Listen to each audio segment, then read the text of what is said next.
Silence swallowed the diner at 3:22 in the morning. The checkered floor, black and white squares stretching like a map of a broken world, reflected the dying neon lights of Murphy's Diner on Tremont Street.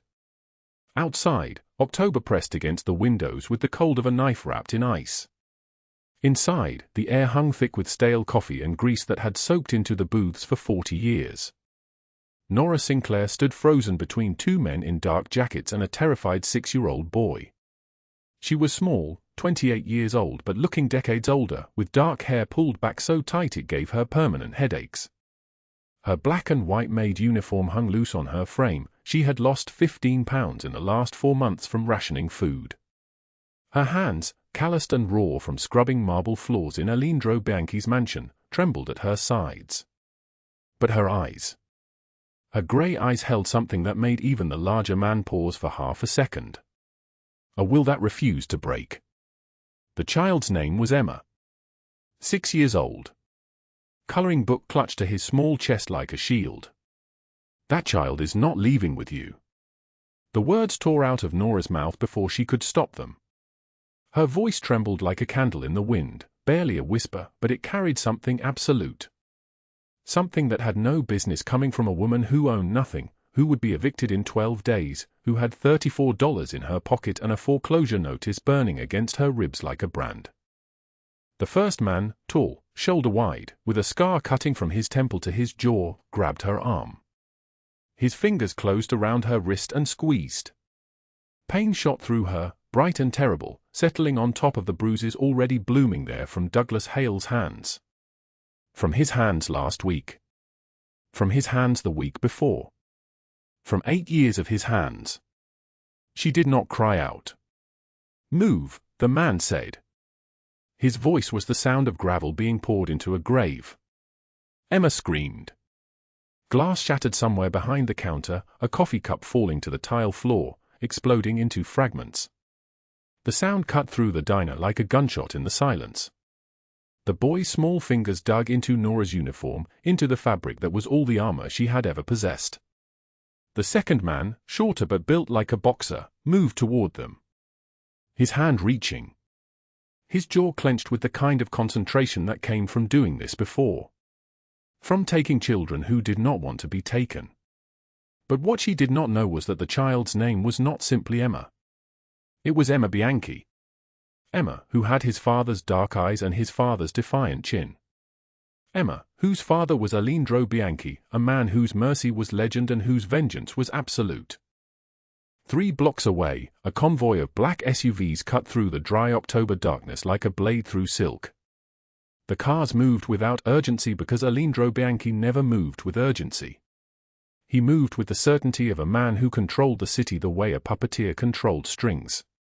38 years old, 6'2", with shoulders broad enough to carry the weight of an empire that stretched from Boston's North End to the docks where men who crossed him disappeared into the Atlantic never to surface. His suit cost more than Nora made in 6 months of double shifts. Charcoal grey, tailored in Milan, the fabric so fine it seemed to absorb light. His white shirt was open at the collar, revealing the dark chest of a man who had survived things that killed other men. His hair was black, slicked back, graying only at the temples, the silver of a man carrying centuries of violence in his bones. And on his left wrist, a gold watch that cost more than a house in the neighborhood where Nora lived. But it was his eyes that broke people. Eyes like a storm over dark water. Eyes that had watched men beg for their lives. Eyes that had learned, a long time ago, to feel nothing. Except tonight, something was wrong. The call had come in at 3:18 in the morning. His head of security, Bruno, voice tight, "Emma is gone. Taken from Murphy's Diner. 2 men. We are en route." The words had landed like a bullet. In 38 years, Aleandro had lost everything once. His mother when he was 7. His wife when Emma was born. He had survived both losses the way a man survives a gunshot, by moving forward, by building higher walls, by ensuring that no one would ever take from him again. And then someone took his son. The convoy turned onto Tremont Street. Rain began to fall, sharp, cold October rain that sounded like bullets on the hood of the lead SUV. Inside Murphy's diner, Nora wrapped her body around Emma like a human shield. The second man grabbed her by the hair. Pain exploded across her scalp, white and ancient, the kind of pain that lived in her bones now, that she had learned to carry like a suitcase. He yanked her backward, toward the empty booth with its cracked vinyl seats and the smell of 1,000 spilled lives. Her head cracked against the formica edge. Stars erupted. Blood filled her mouth, bright, metallic, real. She tasted copper and shame. But Emma screamed again, a sound so pure and terrified it cut through even the thunder of her own pain, and something in Nora, something that had been buried under survival and desperation, rose up like a wounded animal defending its young. She lunged. Her small frame, 112 pounds of nothing, threw itself between Emma and the men like she was made of stone instead of exhaustion and fear.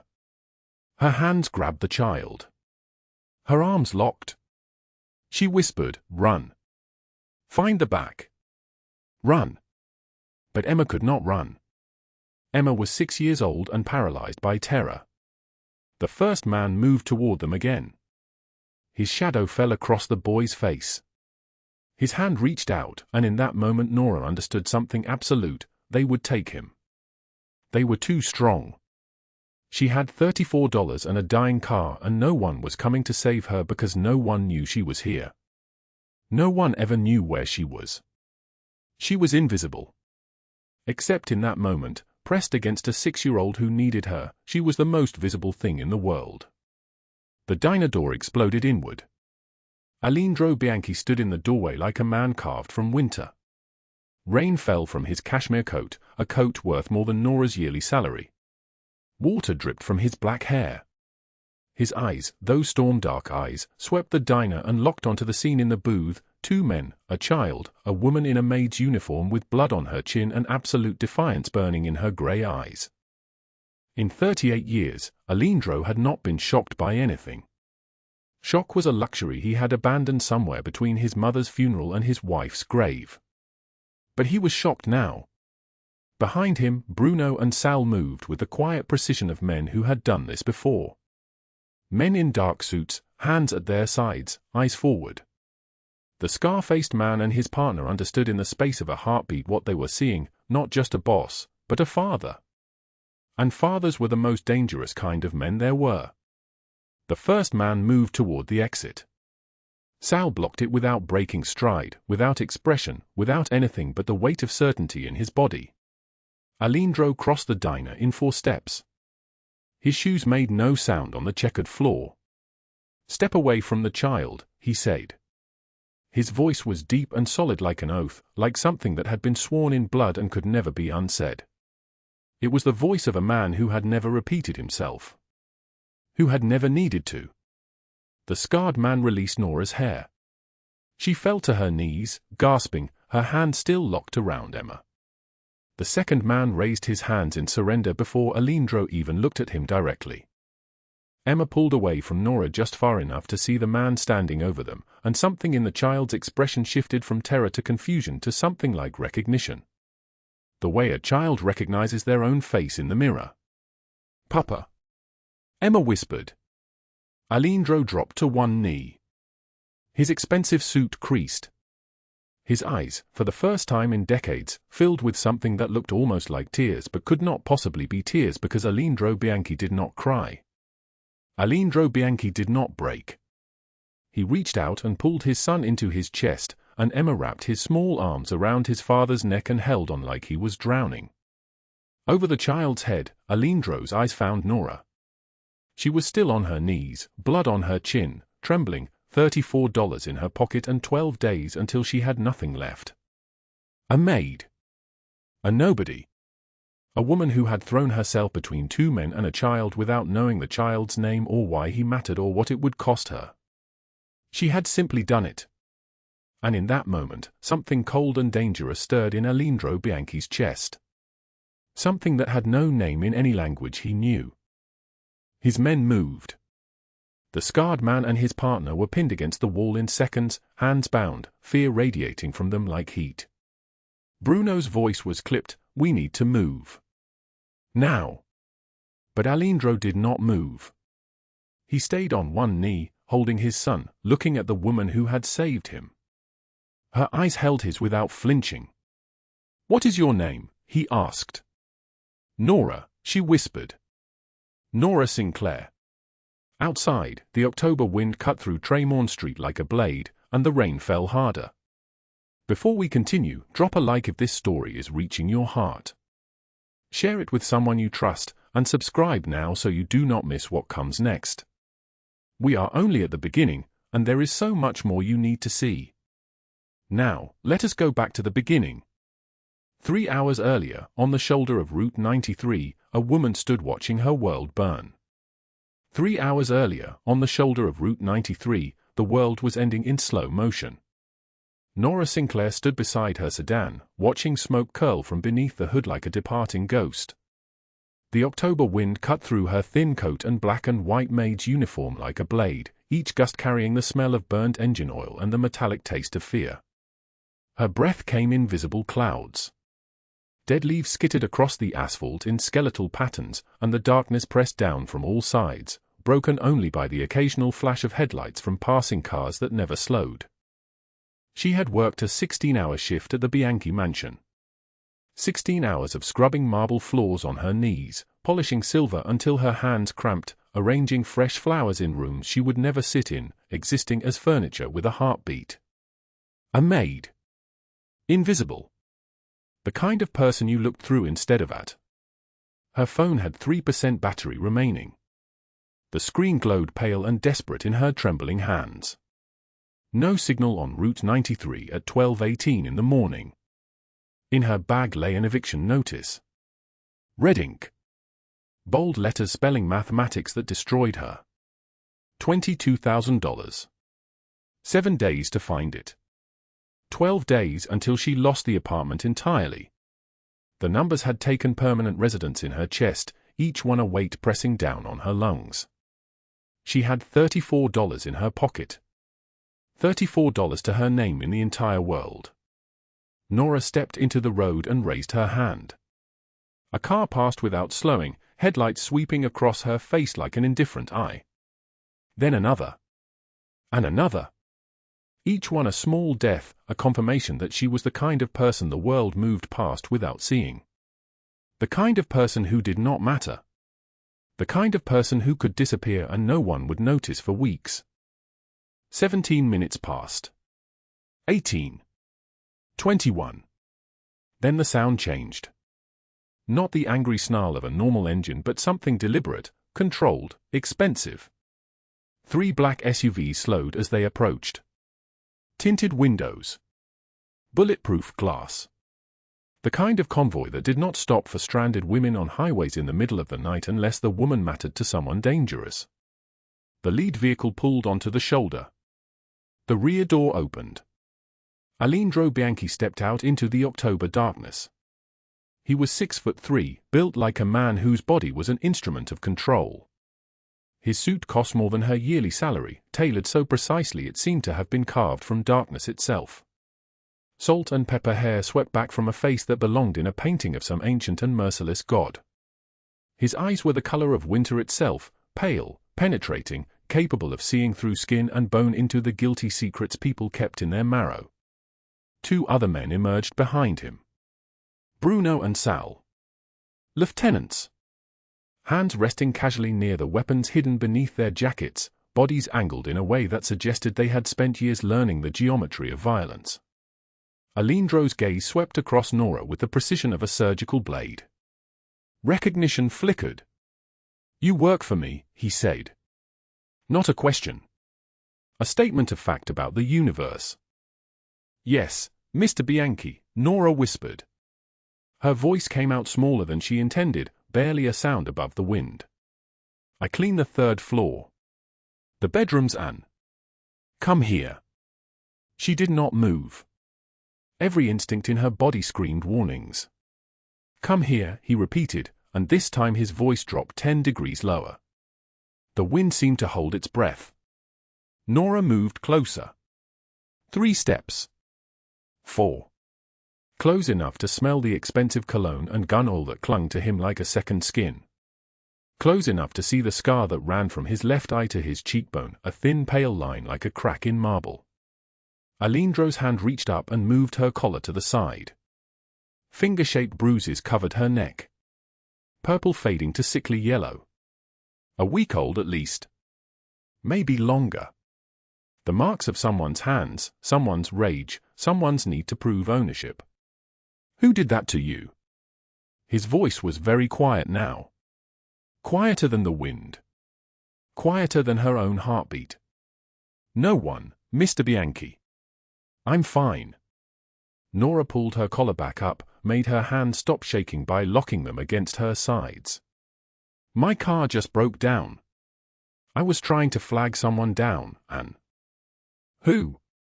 He stepped closer. Did that? She could not lie. Not to this man. Not with those winter eyes pinned directly on her soul. My ex-boyfriend, she said, the words falling like stones. But it was a long time ago. It's nothing. I'm fine. Bruno and Sal exchanged a glance across the darkness. The kind of glance that meant something had shifted. In 15 years of working for Aleandro Bianchi, neither man had ever seen their boss stop for a stranded employee. Neither had ever seen him ask a question twice. Neither had ever seen his eyes focus on a woman the way they were focused now. Get in, Aleandro said. We'll take you home. I can't ask you to. That wasn't a request. The rear door of the lead SUV was open, the interior lit with a soft amber glow. Leather seats. Warmth pouring out into the October cold. Nora hesitated for only a moment, then climbed inside. The door closed behind her with the soft hiss of hydraulics, sealing out the wind. She sat as far from Aleandro as the space allowed. The seat was so soft it felt almost wrong, like sitting on something that cost more than her rent. Aleandro settled across from her, his movements economical and controlled. Bruno drove. Sal sat in the passenger seat, his hand never straying far from the concealed weapon at his waist. The convoy moved forward into the darkness. Nora kept her eyes on her lap, kept her breathing shallow, kept her hands still. All her years of practice. All her skill at being invisible, at making herself small, at existing without taking up space. What Nora did not know was that 3 blocks away, Douglas Hale sat in a parked car outside her apartment building, waiting. Douglas Hale was 41 years old but carried the look of something that had been wound too tight for too long. His hair was slicked back from a forehead that perpetually gleamed with sweat. His face had once been attractive in a conventional way, but something had twisted inside him over the years, and now his features seemed to strain against his skull like a mask that did not quite fit. His eyes held the particular madness of a man who believed himself to be wronged by the universe, justified in his hunger, entitled to possession. Beside him sat Detective Marcus Chen. Corrupt. On Douglas's payroll. $3,000 a month to look the other way, to lose paperwork, to ensure that restraining orders dissolved in bureaucratic silence. She's working a double at the mansion, Douglas said, his fingers tapping against the steering wheel. Tap. Tap. Tap. A sound like a threat counting down. She always works doubles. Stupid bitch thinks she can escape by working more hours. She's going to leave you alone if you keep this up, Marcus said. His voice carried the flat effect of someone who had stopped caring about morality several years ago. The restraining order. The restraining order is a piece of paper. Douglas's eyes glittered. She is my girlfriend. She is mine. And when she comes home tonight, she is going to remember that. The 2 men sat in silence. Outside, Boston slept. The city lights glowed orange and distant. Inside the car, Douglas Hale's breathing grew heavier, more ragged, like an animal preparing to strike. Meanwhile, inside the black SUV cutting through the empty streets, Aleandro Bianchi stared at the woman who had thrown herself into his life like October, sudden, cold, and absolutely impossible to stop. He did not know yet that this woman would reshape the geometry of everything he had built. He did not know that in a few hours, his empire would face its greatest threat. He did not know that the question he was about to ask would be the thing that changed everything. "Tell me your name," he said. His voice filled the small space like thunder. "Nora," she whispered. "Nora Sinclair." And somewhere in the darkness ahead, two forces were moving toward a collision that neither of them had seen coming. The diner's checkered floor gleamed under fluorescent lights that buzzed like dying insects. 3:22 in the morning. The clock on the wall ticked past the hour in a room so quiet you could hear the hum of the refrigerator, the drip of coffee into an empty pot, the sound of a child's crayon moving across paper. Emma Bianchi sat in the corner booth, 6 years old, coloring a house with red walls and a yellow door. His bodyguard had excused himself 5 minutes earlier. The man had felt the slight prick in his arm at the bar counter, did not understand why his vision blurred, why his legs stopped working as he stumbled toward the bathroom. Nora Sinclair moved between tables with the practiced invisibility of someone who had spent 8 years learning how to disappear. Her uniform was black and white, crisp as a knife edge. Her hair pulled back so tight it stretched the skin at her temples. She carried a coffee pot in one hand and a notepad in the other, her movements economical, her face arranged in the neutral expression of service. The old man reading his newspaper did not look at her. The college student typing on his laptop did not look at her. But Emma looked up from his coloring book when she approached. "Chocolate milk?" she asked gently, and something in her voice, something soft, something safe, made the boy nod. She brought it without being asked for anything else. That was her gift, really. Noticing what people needed before they knew they needed it. She had learned this gift in desperation, in the kind of poverty that teaches you to anticipate, to prepare, to be useful. $34 in her pocket. That was all. $34 stood between her and absolute nothing. The eviction notice was still taped to her mirror at home, red ink screaming that she had 12 days left in her apartment before the locks changed. "You're up late, sweetheart," she said to Emma. The boy took a sip of milk, leaving a chocolate mustache. "I couldn't sleep. My dad lets me come here sometimes when I can't sleep. The quiet helps." She smiled. A real smile, the kind that cost nothing but meant everything. She refilled his glass even though it was still half full. It was the kind of small kindness she gave to everyone because she understood the mathematics of loneliness. She had lived it for 8 years with Douglas Hale. 8 years of watching her own bruises bloom like flowers. 8 years of covering them with makeup and long sleeves. 8 years of hearing the door unlock and feeling her stomach drop like she was falling from a building. The diner door chimed. 2 men entered from the back. They moved with purpose, their jackets dark, their movements synchronized like they had rehearsed this moment 100 times. One of them was Diego Montes. 41 years old. Muscular in the way that comes from prison gyms. His face scarred from fights that had nothing to do with honor and everything to do with money. The other was his brother, Carlos. 38. Smaller, meaner, the kind of man who smiled when he hurt people. They had been paid $15,000 to take the boy. Emma looked up. He knew his father's men by face. These were strangers. "Come with us, kid," Diego said. His voice was gravel. "Your dad sent us." Emma's hand tightened on his crayon. "No. You're lying." Carlos moved toward the booth. His hand reached out. His fingers, calloused and wrong, wrapped around the boy's arm. Nora was at the counter, counting the register. She heard the boy's sharp intake of breath. She heard the sound of him dropping his crayon on the tile floor. She turned. What she saw rewired something ancient in her nervous system. A child's fear. A hand that did not belong to him, gripping him. The particular helplessness of someone small in the hands of someone large. She crossed the diner in 4 steps. "That child is not leaving with you," she said. The word surprised her as much as they surprised the kidnappers. Her voice did not tremble. It came from somewhere beneath fear, from somewhere older and more dangerous. Diego laughed. It was the laugh of a man who had never been interrupted. Lady, walk away. This is not your business. But Nora did not walk away. She positioned herself between the booth and the men. Her body became a wall. Emma pressed against her legs, small and shaking. Carlos shoved her. Her shoulder cracked against the edge of the booth, her head smacked into formica, and copper flooded her mouth. Blood. She could taste it. She dragged herself up anyway, pulled Emma behind her, wrapped her small arms around the boy. "You'll have to go through me," she said. Her hands were shaking but her voice was steady. Carlos pulled a knife.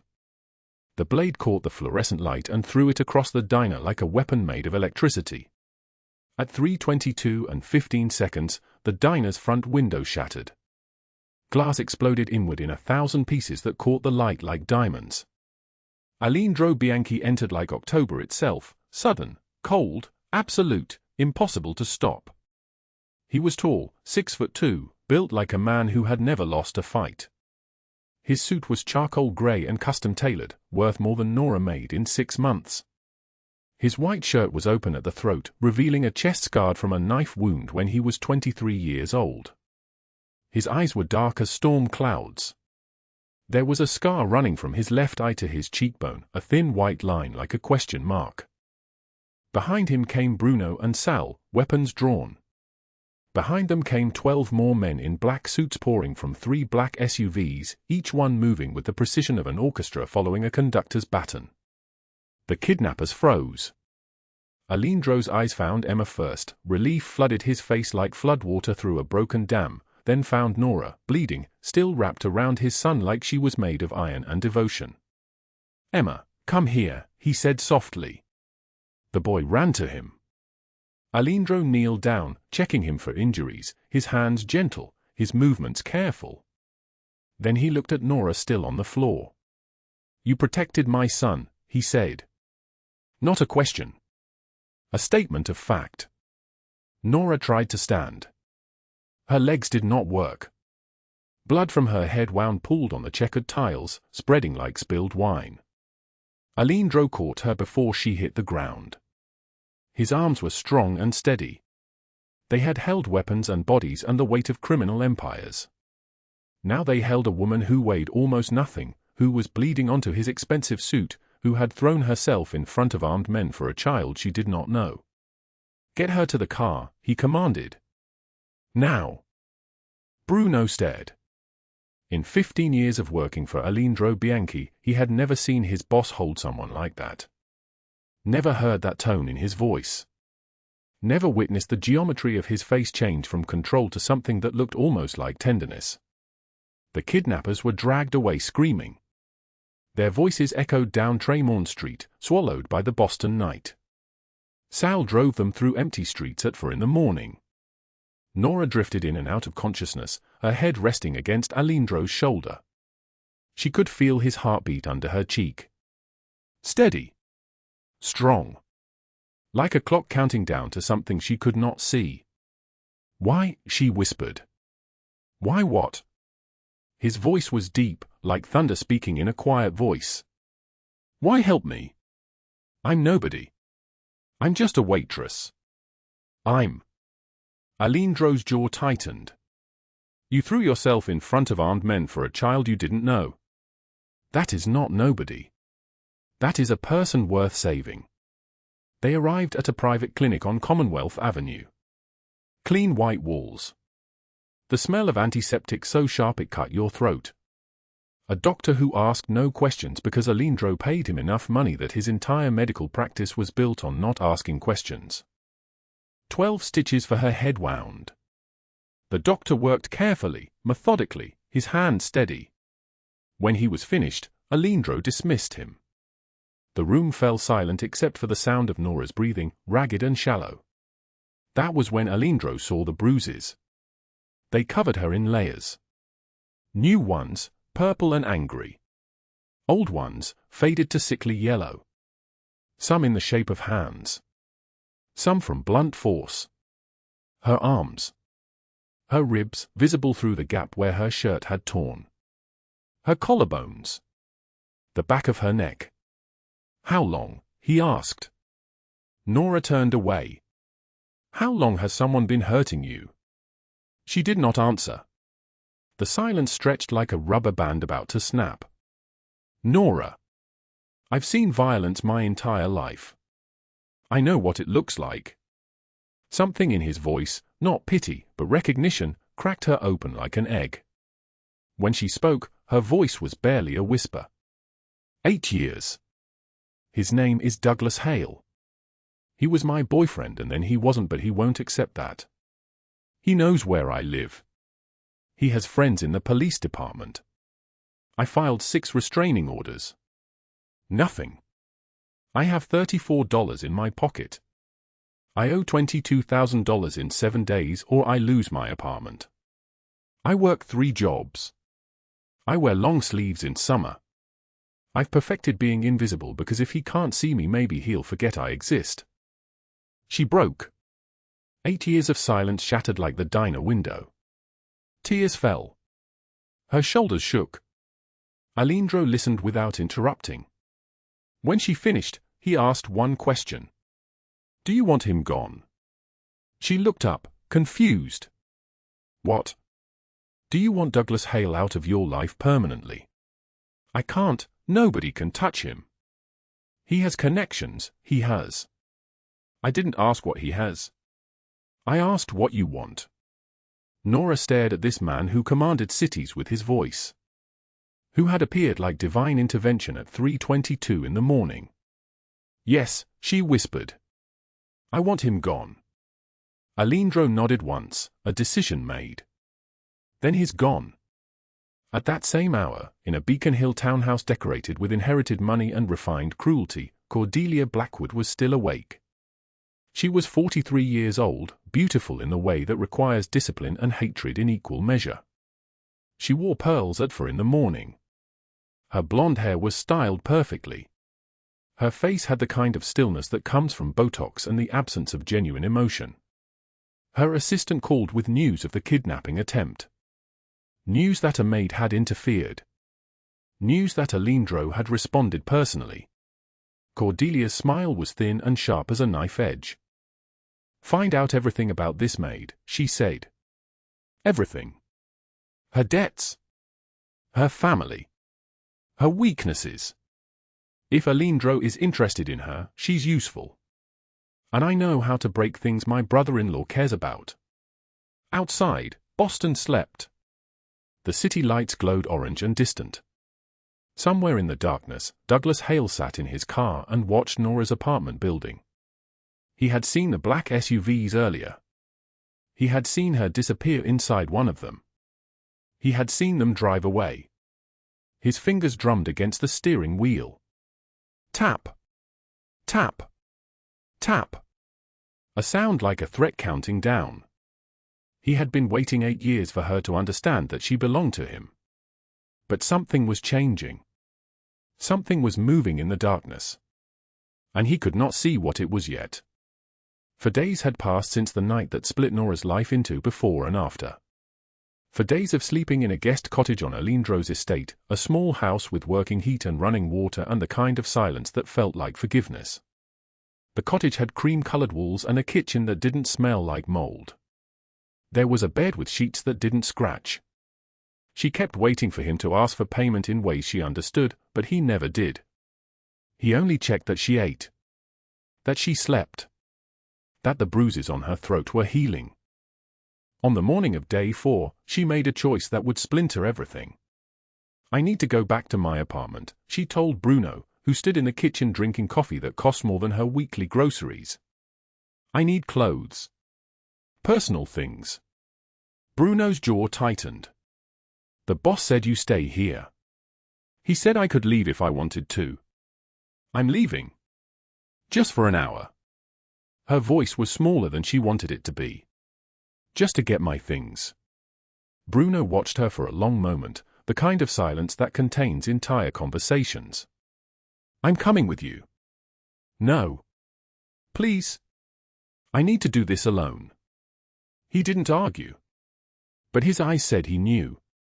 Somehow, he knew. The apartment building looked smaller than she remembered. Grayer. The October rain had turned the sidewalk into a mirror of dirty water. Her key still worked. The lock still stuck the same way it always had. She climbed the 3 flights of stairs, listening to her own footsteps echo in the stairwell, and when she opened her apartment door, Douglas Hale was sitting on her bed like he had never left. Like he had been waiting inside her own life for the past 4 days. "Hello, Nora," he said. He was still handsome in the way that predators are handsome. Still dressed in the clothes of a man with money, pressed shirt, expensive watch. He was 34 years old but carried himself like a man who had never been told no. Who had never learned that no meant anything. His smile was the smile she had nightmares about. The smile that came before. "How did you get in here?" Her voice shook. "I have a key. I've always had a key. You never changed the locks because you were too afraid." He stood slowly. "I saw you in those black SUVs. Hanging around with men in expensive suits. You've been hiding from me, Nora. That wasn't very nice." She backed toward the door. He moved faster, blocking it with his body. "What's happening? You think some rich man is going to save you?" His laugh was soft, intimate, obscene. "Think you're special now? Think you're somebody?" Her hand reached for the doorknob behind him. He grabbed her wrist, twisting it until she gasped. "You belong to me. You've always belonged to me. And nobody takes what's mine." When he pulled back his fist, it was like watching a film she had seen before. Every frame familiar. Every moment choreographed by 8 years of muscle memory. She saw it coming. She always saw it coming. That was the cruelest part. She had time to brace. Time to know. Time to understand that this was happening again. His knuckles connected with the wall beside her head. He had meant to hit her face but she had flinched, and his hand cracked against plaster instead. Blood dripped from his scraped knuckles. For a moment, a fraction of a second, pain flickered across his expression. Then rage consumed it. He grabbed her throat instead. His fingers were broad and calloused from years of handling her like she was something breakable that needed breaking. She clawed at his hands. She tried to scream but his grip was a vice. The world went grey at the edges. Her vision tunneled. She saw his face above her, contorted with the pleasure of control. "You will never leave me," he hissed. "You will never be anything but mine." Then he released her, dropping her to the floor. She gasped, choking, her throat screaming. He stood over her breathing hard, his knuckles bleeding onto her carpet. "I'm going to let you live with that," he said. "With knowing that I can reach you anywhere. That your fancy boyfriend can't protect you. That sooner or later, you'll come back to me because you always do." He stepped over her prone body and walked toward the door. Before he left, he paused. 8 years, Nora. I've waited 8 years. I can wait longer. And when he gets bored with you, and he will, I'll be waiting. The door closed. His footsteps echoed down the staircase. Then silence. Only rain against the windows and her own broken breathing. 2 hours passed before Nora could move. She dragged herself to the bathroom and locked the door, though locks meant nothing anymore. The mirror showed her a stranger with a neck blooming in shades of purple and black. New bruises overlapping old ones, a palimpsest of pain. Her hand shook so badly she could barely turn on the water. She sat on the edge of the bathtub and stared at the eviction notice taped to her mirror, red ink screaming that she had 8 days left in this apartment. 8 days before she had nowhere at all. The rain intensified outside. Thunder rolled across the city like a warning. She had $34 in her wallet. Douglas would never stop. The police would never help, he had made sure of that for years. Aleandro would tire of her eventually. Everyone did. Everyone left. That was the law of her existence. Her hand opened the medicine cabinet. The bottle of pills was there, the one she had been prescribed years ago when she still believed in solutions that could be swallowed. when she still thought there was a way out that didn't involve simply stopping. She held the bottle. The plastic was cold against her palm. Outside, the rain fell harder. The city was drowning. Maybe drowning was easier than fighting. Her phone buzzed on the sink. A text from Emma, in the voice that could only be a child who had been helped to type, "Miss Nora, I drew you a picture. Dad says you're coming to dinner. Please come." Below it, a photo of crayon on white paper. Stick figures holding hands. 3 of them. An adult with long hair. An adult with no hair, that was Aleandro. Emma had drawn him smooth like a stone. And a child. All of them connected. All of them together. Nora's breath caught. She typed back with trembling fingers, "I'll be there." She put the bottle back in the cabinet. Left it closed. Left it untouched. And when she looked in the mirror again, something had shifted. Not the bruises. Not the exhaustion. But something deeper. Something that said, "Not today. Not yet.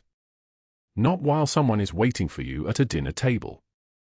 That evening, Aleandro found her sitting in his study, the room lined with books she would never read, darkwood and darker intentions. He said nothing when he saw her neck.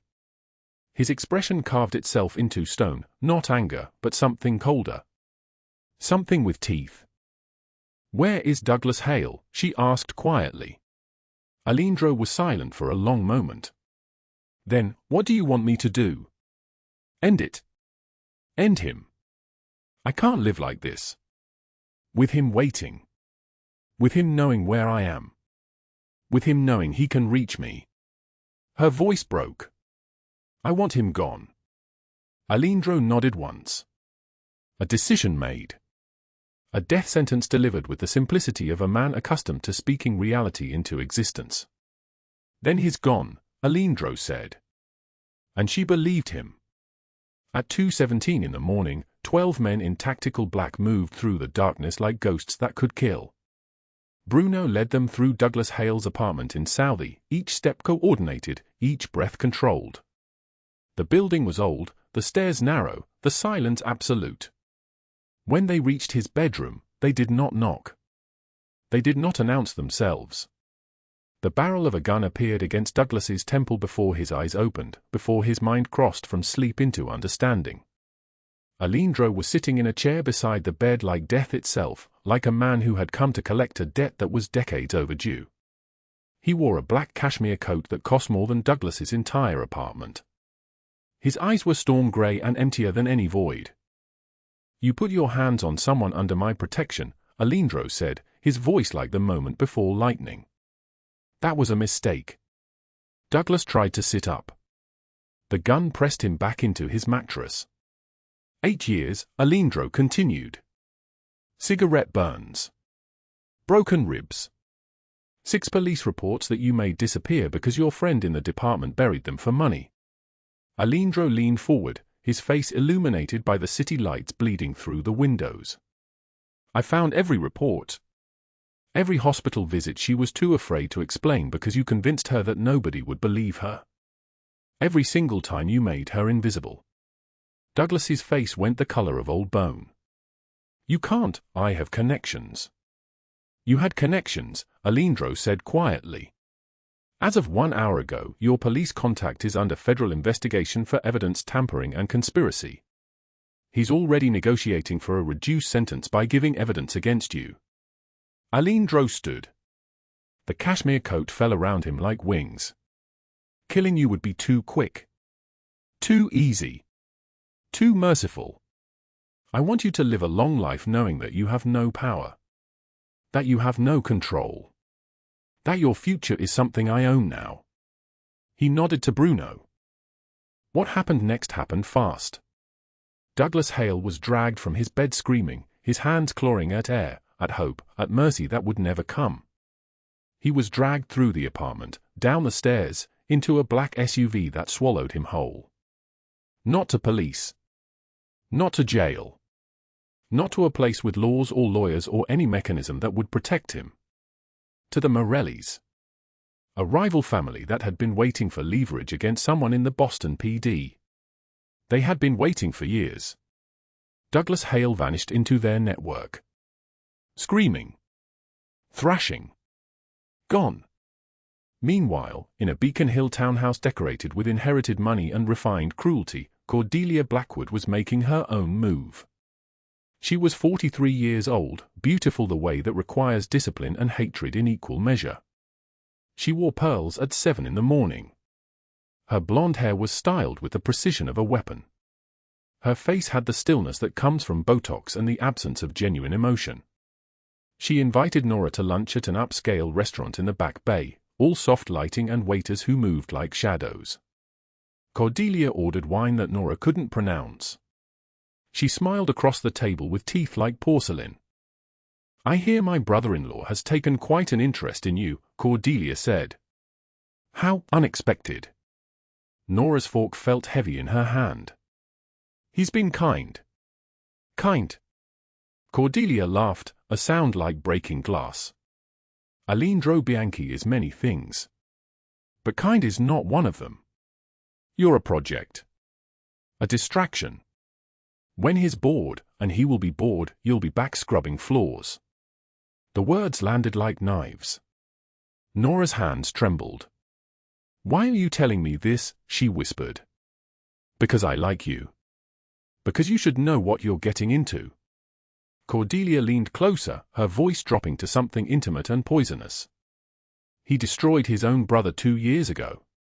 Vincent betrayed the family and Aleandro chose business over blood. If he can do that to family, what do you think he'll do to a maid?" Nora left that lunch shaking so violently she could barely walk. That night she confronted Aleandro in his study, the words tumbling out before she could stop them. "Is it true? About your brother?" His expression hardened like cooling steel. Then softened. "Yes. Vincent sold family secrets to our enemies. People died because of his weakness.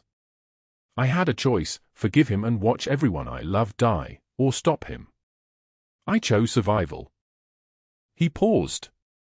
The rain intensified outside. "I think about it every day," he said quietly. "But I would make the same choice again. And I hate that I would." Nora saw something then that no one else was allowed to see. The weight he carried. The loneliness of power. The price of command. "Cordelia said I'm a project," Nora said. "Cordelia wants me dead. She's trying to isolate me by turning you away." He looked at her directly. "You're not a project, Nora. You saved my son's life. But more than that, you reminded me that courage isn't about power. It's about standing up when you have nothing left to lose.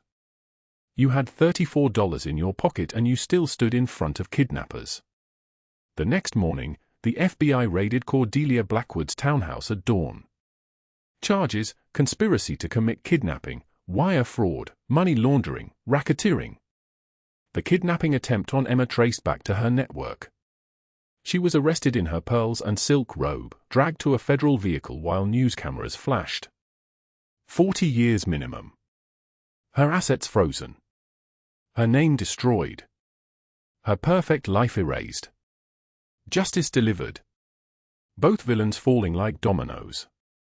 Family is not always bound by blood but by those who choose to stay when the storm arrives. 2 weeks after the federal agents led Cordelia Blackwood away in handcuffs, Nora Sinclair stood in the marble hallway of the Bianchi mansion wearing her own clothes for the first time in 3 years. Not the black and white uniform. Not the armor of invisibility. Just a simple grey sweater and jeans, her hands trembling slightly as she folded the maid's outfit one final time. Aleandro found her there, standing motionless, the uniform draped across her arms like a shed skin. "You don't have to keep that," he said quietly. His voice carried the weight of understanding, like a man who had also shed skins and could never quite forget the feel of them. She turned to face him. "I know." He was dressed in charcoal wool, the fabric moving like water around his frame, but his eyes held something softer than she had ever seen in them. Something that looked almost like relief. "Nora, I need to say something. and I need you to listen without interrupting." She nodded, holding her breath. "2 weeks ago, you stood between my son and death. You had nothing, $34 in your pocket and an eviction notice burning your skin. You had every reason to save yourself. Instead, you saved Emma." He stepped closer. "I've spent 15 years building an empire from fear and silence. And in one moment, you showed me what actual strength looks like.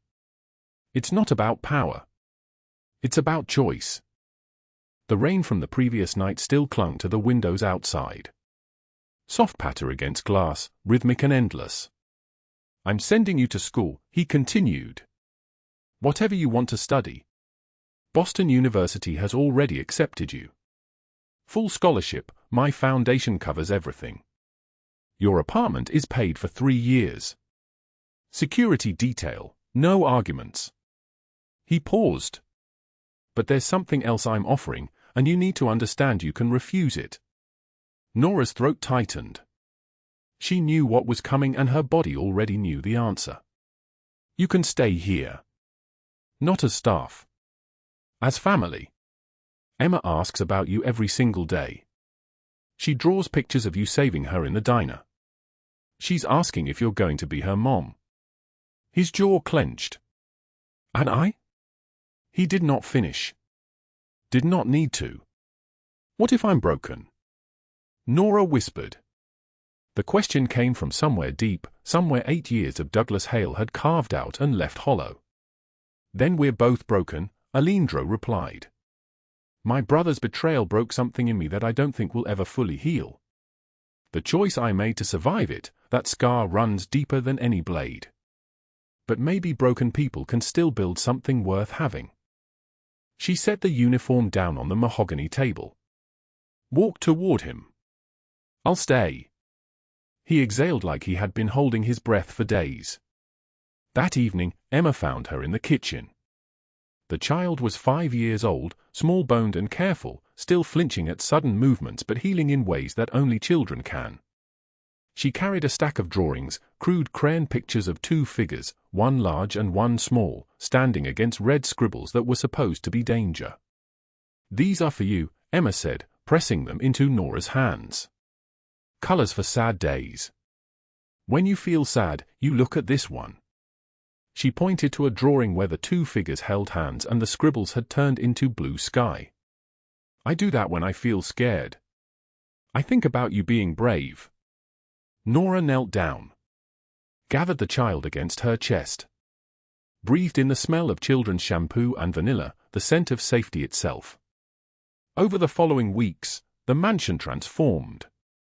Or rather, Nora's place in it transformed. Bruno and Sal began greeting her by name instead of inclining their heads. The household staff, once coldly formal, began asking her opinion about meals and schedules. One morning, she caught Bruno telling Sal in the corridor, "In 15 years, I've never seen him sit down and actually eat dinner with anyone. Last night he laughed. Laughed. I thought maybe there was something wrong with me, like I was hearing things." Sal had nodded slowly. "Something changed when she came into the house. Something we needed changed." Nora started sleeping through the night. This was the miracle no one talked about. Not the money or the mansion or the security. It was sleep. Deep, uninterrupted sleep where she did not jolt awake at 3 a.m. convinced Douglas was breaking through the window. Her hand stopped shaking. Her shoulders, which had lived somewhere near her ears for nearly a decade, began to relax. One evening, Aleandro found her on the back terrace overlooking the Boston skyline. The November air bit sharp and clean, the kind of cold that felt like medicine after the suffocating heat of fear. "Come here," he said simply. She moved to him. He took her hand and pressed it against his chest, over his heart. Then he turned her around and lifted her sweater slowly, deliberately, asking permission with every movement. She let him. The scars were everywhere. Her back was a map of violence rendered in white and purple tissue, stories written in flesh, a history of survival that looked like devastation. 14 years of marks. Some from Douglas's fists. Some from where she had thrown herself against walls trying to escape him. Some she could not even remember the origin of anymore. Aleandro did not flinch. Did not offer pity. He simply traced one scar gently with his fingertip, following its path from shoulder blade to spine. "These are proof you survived," he said, his voice thick. "That makes you stronger than anyone I know. Stronger than me. Stronger than any of the men who work for me. You carried that weight alone. And you're still standing." She turned to face him and she was crying, not the small, careful tears she had learned to hide, but deep, wrenching sobs that came from a place inside her that had been locked for so long she thought it was dead. He pulled her close and held her while she broke, and he did not try to fix it or rush it.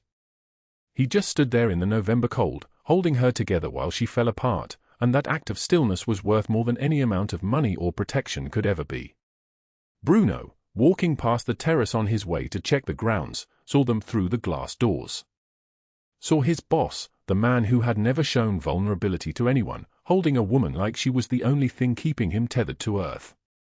He retreated silently and found Sal in the kitchen. "Something's changed," Bruno said. "I know," Sal replied. "I can see it in his eyes. It's like," he paused, searching for words. "It's like he finally found something worth more than survival." 3 months later, Christmas morning arrived wrapped in fresh snow. The Boston weather had turned bitter and clean, the kind of cold that made the world feel like a blank page. Emma ran through the halls of the mansion in a pajama set with dancing reindeer, laughing, a sound that had become increasingly natural, less guarded, the sound of a child who had learned she was safe. Nora stood in the kitchen wearing jeans and a cream-colored sweater, no uniform, no bowed head, just herself. She was chopping cranberries for sauce when Aleandro appeared in the doorway. He was dressed casually, rare for him, dark jeans and a black sweater that made him look younger somehow, less like a man accustomed to giving orders and more like someone who had learned to simply be. "Regrets?" he asked, leaning against the door frame. She looked up. "About what?" "About staying." She set down the knife. Wiped her hands. "You saved me that night on the highway. I saved Emma in the diner. We saved each other." She paused. "And every night I sleep without waking up terrified is a night I would choose this life again." He crossed the kitchen in 3 strides and pulled her close. Kissed her with the kind of certainty that felt like a vow, like a promise made in the language of silence and held breath. "Family is not always bound by blood but by those who choose to stay when the storm arrives," he whispered against her hair. Emma burst through the doorway then, still in her reindeer pajamas, holding a wrapped box. "Can Miss Nora be my mom now?" she asked with the uncomplicated directness of childhood, as if this was the most obvious question in the world. Nora's eyes flooded with tears. Aleandro laughed, actually laughed, a sound like summer breaking through winter after months of cold. "If she'll have us," he said. Nora knelt to Emma's level. Took the small gift box from her hands. "I would be honored to be your mom, Emma. More honored than anything." The child threw her arms around her neck. Through the kitchen windows, the camera would have pulled back to show the mansion glowing with golden light, snow falling soft and endless, a woman who had been invisible now seen, a man who had been ice now warm, a child safe in the arms of someone who chose to stay. If this story moved your heart, please drop a like right now. Share it with someone who needs to believe that second chances are real. Subscribe because tomorrow we have another story that will absolutely wreck you in the best way possible. And remember this, you are never too broken to be loved. Never too invisible to matter. Never too small to change someone's entire world. The storm always passes. The question is who stays when it does. Thank you for being here until the very end. We wish you good health, a joyful life, and days filled with peace and happiness. Goodbye, and we will see you again in the next video.